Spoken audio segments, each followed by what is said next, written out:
If you don't plan, you're stupid. You are listening to If You Don't Plan, You're Stupid with estate planning attorney Andrew Rosenberg. Andy helps Florida families protect their assets with smart, forward-looking estate plans. I am your host, Kevin Rosenquist, and today we're going to dive into an overlooked area of planning, your digital life. From email and cloud photos to cryptocurrency and social media accounts. Who gets access to all this stuff when you're gone? Andy, welcome back. Hey, Kevin, I feel like we just saw each other. It's nice Yeah, to I know. see It's you. weird, right? It's weird. It's been, time flies, So this is an interesting topic to me because it's something that is obviously newer, and it's definitely something that I don't think most people think about when they're thinking about an estate plan.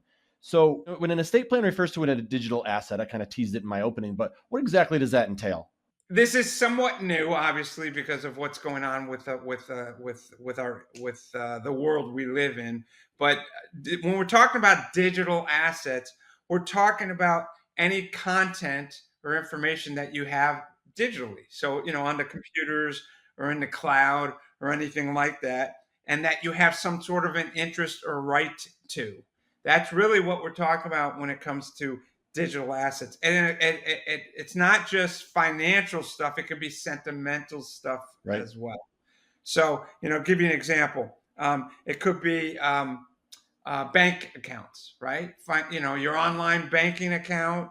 It could be, everyone talks about this. I don't even understand it, but that's a whole nother thing. Cryptocurrency. I never understood this stuff, but that's, I don't invest in it. I'm maybe that's a huge mistake.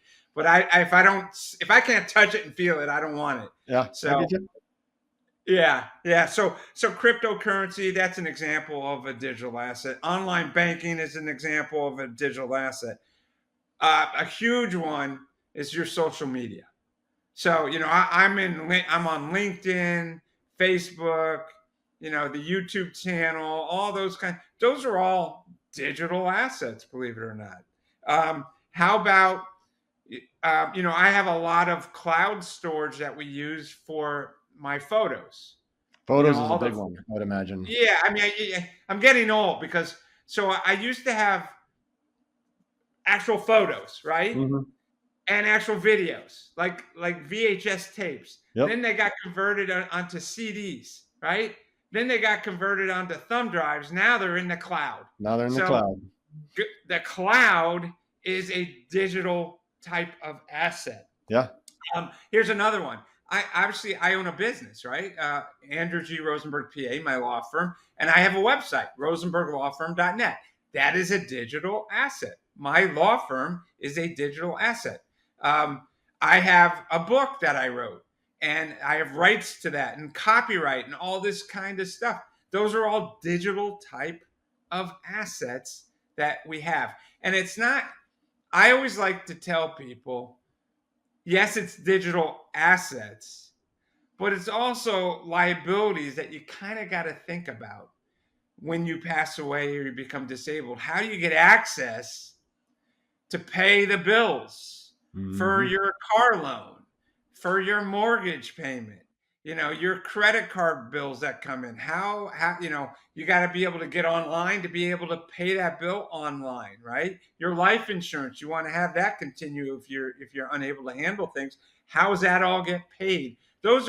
Some of those things are debts, right? Credit cards and mortgages and stuff. But I still consider them, quote, digital assets, because you need to get access to them if something happens. I was going to ask what I feel all of that makes sense, except when I think about like an Instagram account, like that doesn't, unless you're an influencer, you're monetized or somehow, it doesn't feel like that's an asset, but you're basically saying everything is your presence is an asset. Well, yeah. So let me give you an example. I see this a lot. Okay. And I get it a lot. Someone passes away, and then 7 months later, you get a happy birthday message from them, right? Yeah. From their Facebook or something, or somehow it just instantly comes across out of nowhere. So I'm not making money from an Instagram or a Facebook or anything like that, but yet I have things that are still going out automatically, on a residual basis. So then that kind of looks awkward, right? Yeah, and Like, can be upsetting too for somebody if they. it'd be very upsetting. Yeah. Yeah, you're getting something from someone that's dead. Right. It's a little eerie. Yeah. But you know what one of the biggest problems is that you can't shut it off if you don't have access to it. Right. And it's a problem. And so that's a good example of why it's important to try and make sure you keep it somewhat organized. What are some of the other problems that you've seen that overlooking digital assets can cause? Have there been situations where family run into some severe problems when they can't access an account? Yeah. I mean, that's the biggest problem. I'll tell you a huge problem. I actually had this happen recently with a client. The father it was a young kid, it was about a 24-year-old kid, 25-year-old kid. The father invested hundreds of thousands of dollars in cryptocurrency. I mean, again, we talked about this already. I don't quite understand it all, but that's a whole nother discussion. I'll give you a lesson in the next episode. Okay, thanks. But he invested all this money in the cryptocurrency. The father died. The son doesn't have the username or the password or whatever the encryption information. There's a secret key that everybody has. There's a private ID. Right. Yeah. Mm-hmm. Right. That key doesn't have it. He's trying to guess to figure out what it is. He cannot get access. And guess what's going to happen to that money? He'll never get it. Nope. He'll No, never. that's one of the things about it is it's like money. it is supposed to be like uber secure. Yeah. Yeah. So I mean I literally had that happen a couple months ago with a client, and they're like, "What can we do?" And I said, "There's nothing you can do." I'll give you another example. Here's a great example. Just happened last week. I have a client. Her brother passed away, and she's been named the executor of the estate. But nothing had to go through probate. So everything was fine. Everything went exactly how it was supposed to go. We didn't have to go through this whole probate mess, which I've talked about in prior podcasts. However, she needed to get access to certain things on the iPhone. And she couldn't find the password from her brother anywhere to open up the iPhone to get access to what she needed to get access on the iPhone. So you know what I've had to do? She tried. She contacted Apple and she said, what, can you help me? And they won't touch you with a 10-foot pole. So you know what we had to do? I literally had to open up a probate just for the sole purpose of naming his sister as the executor, or what we call personal representative in Florida, the person in charge of the probate. We had to get her named with official letters of administration and then give her the authority to go to Apple and request that they reset it so that she can get access to this phone. And we had to put it in a specific petition to the court with the specific iPhone ID information in there, and saying that we want to give her access and have Apple release information. Wow. That's what we had to do.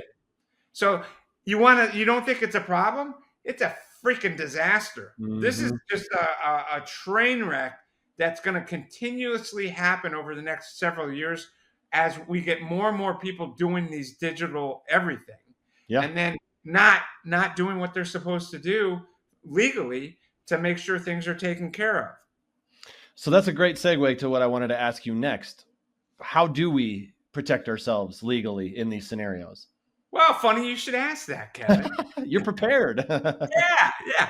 So this is what I did. I can only tell you what I've done, okay, for my firm and my clients. I created I created a private client group. It's called the Estate in One Place Private Client Group.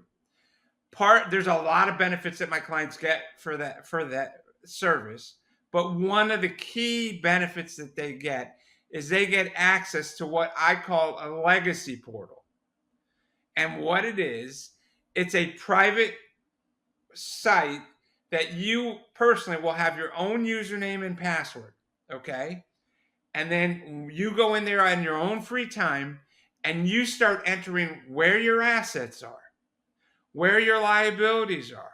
your social media usernames and passwords, um, your favorite recipes, your legal documents can be uploaded. I can upload videos to tell people what to do when I pass away, all sorts of things.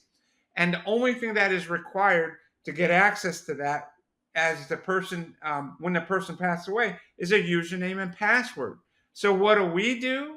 I actually, when clients sign up for me and they do an estate plan, they become a client. I actually at the closing, when we sign everything, we give them a gift certificate, and it says, I think it says, congratulations on being proactive with your estate plan, and then I sign it, and then there's actually a QR code on that, right? And then they click on the QR code, and it goes directly to that legacy portal. And I tell all my clients, I go, listen, do me a favor, put this certificate with all your legal documents. Write down on the certificate what the username and password is, and then tell your person that's going to be in charge, if something happens, this is where everything is. There is a username and password. Click on the QR code, and you'll have access and contact Andy's firm to help out. And that's what we do. What other people do, I have no idea. What they should do, I know some people will create their own Excel sheet, and put all their usernames and passwords in it, and put it to the side. But I like what I have because it's cloud-based. It can be done anywhere in the world, Right. and also you update it regularly. So I don't know if that helps to answer your question, but I mean, it's interesting because you wonder how do you keep all that secure, and that makes sense. You put it behind a pass. We put it all in one place behind a password, and hopefully make it real complicated password, and everything's good. That's it's an interesting thing. Like I said at the top of the show, because it's something that we don't normally think about. Have they made any laws when it comes to digital access and privacy and things like that in Florida that makes some of this more difficult? Yeah. Actually, before I get into that, I want to tell you something that happened to me personally. Talking about this whole, legacy portal and the importance for digital assets, etc. So I had to have surgery about a year ago. I have sleep apnea. Oh man. So I got so sick and tired, Kevin, of wearing that CPAP machine. Oh, I can't even imagine. Freaking horrible, and my wife hated it. So you want to talk about like the worst thing in the world to have happen is to wear that machine on your face and then turn over to your wife and try and get intimate. That's not happening. It is not happening. But anyway, like the Bane look, huh? Yeah. She's like, I'm married to a 90-year-old man. That's what it looks like. So I actually qualified for. Maybe you've seen it on TV that Inspire surgery. Yeah, I have actually seen commercials for that. Yeah. Yeah. So I've had it for years. But one of the best things I ever did, by the way. I don't have to have a CPAP. It's a machine built inside my body. It's great. But before I went in under the knife, I actually personally myself went through and went into the legacy portal for myself. And I put in all my assets, all my liabilities. I put in all the social media information. I put everything, username, password, social media, everything in there. And I told my wife, I go, listen, you now have access. And if something happens, here you go. And she literally wiped her forehead and said, oh, thank God. That's a huge brick taken off her shoulders. It really is a big deal to do something like that. And the clients, I have 170 clients signed up for this service so far. And I will tell you that almost all of them say that is a big relief to have that organized like that. So anyways, that's a quick story. But are there laws, you ask? So there are certain laws. So we have something, I had to research this because I didn't know. So there is a law that was recently added. So in July 1st of 2024, so about a year ago, okay, in Florida, there was something passed called the Florida Digital Bill of Rights. The Florida Digital Bill of Rights. And what it is it provides data privacy protections to you and me as a Florida resident, targeting these large technology companies.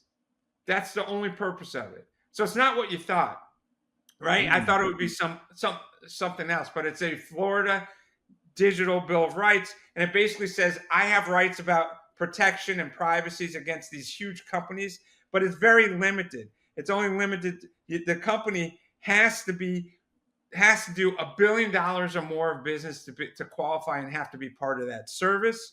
And I don't have legally, if they do something wrong, I can't even go after them. There's no cause of action for me to even do anything. This Florida Attorney General would have to go after it. But what it does basically, it allows me to opt out of certain things. So I can opt out of giving out personal data when you're doing this. When you buy a car and they ask for all this information, Yep. you can opt out of that, and legally they're not allowed to continue with that. There's opting out of biometrics, your race, you're white, you're black, you're male, female, over 50, under 50, things like that. It requires consent before processing any sensitive information. Those are the kind of rights that this digital Bill of Rights allows. But again, it's very limited in nature. And then we have another thing that was passed called the Florida Information Protection Act, the FIPA. That was passed about 10, 11 years ago, back in 2014. And all that does is just requires businesses to protect your personal information. Besides that, there's not much out there. It's kind of scary that it's really not as organized as you thought it would be. It's kind of crazy, but that's really it. I mean, there are some federal things, but it's a mess.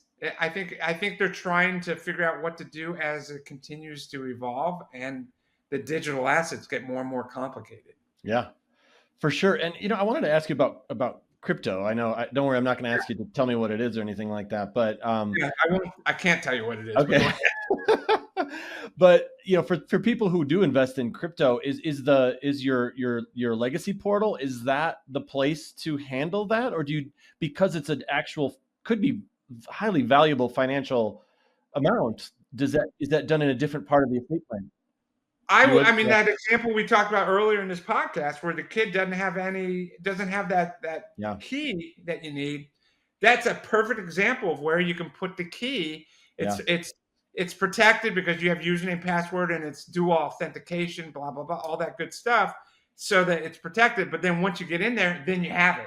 So I would definitely do that. I mean, cryptocurrency is a very challenging asset to deal with. Again, because of that security issue, these private keys are a nightmare. And if you don't have that key, you'll never see the money ever again. No, it is designed to be super, super private. Like only what it is. And I've heard horror stories, and that's like that, where people cannot get into their crypto, or like they bought Bitcoin a decade ago and they forgot about it. Now it's worth like some ridiculous amount of money, and they cannot remember their phrase, their secret phrase or whatever. Yeah. They can't get it. Yeah, and I don't even, and we're going off the top, I don't even know how you liquidate that stuff. I hear people that they have a hard time even liquidating. That's a whole nother discussion. So it's easy to sell now because it's, we don't have to get into it, because it's got a lot of value now. It's pretty easy to sell, but you're right. Yeah, it's a complex process, no doubt. So as we kind of finish up here, is there a place to start when you're doing this digital stuff? Because another thing that I can't help but think is, boy, I'd have a hard time remembering all the places and passwords and all that stuff. I mean, where do you even begin?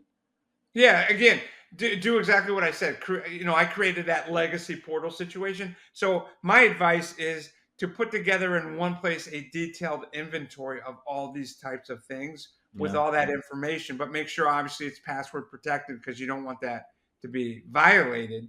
But you need to have one place to do it. And then also you need to make sure that you talk to your family member, whoever's going to be in charge, when something happens to you, and let them know, hey, if something happens to me, this is where to go, where I have all this information, so that you can get access to things, to turn things off, or to get access to liquidate things, or do whatever it is. We kind of call those people the digital executor.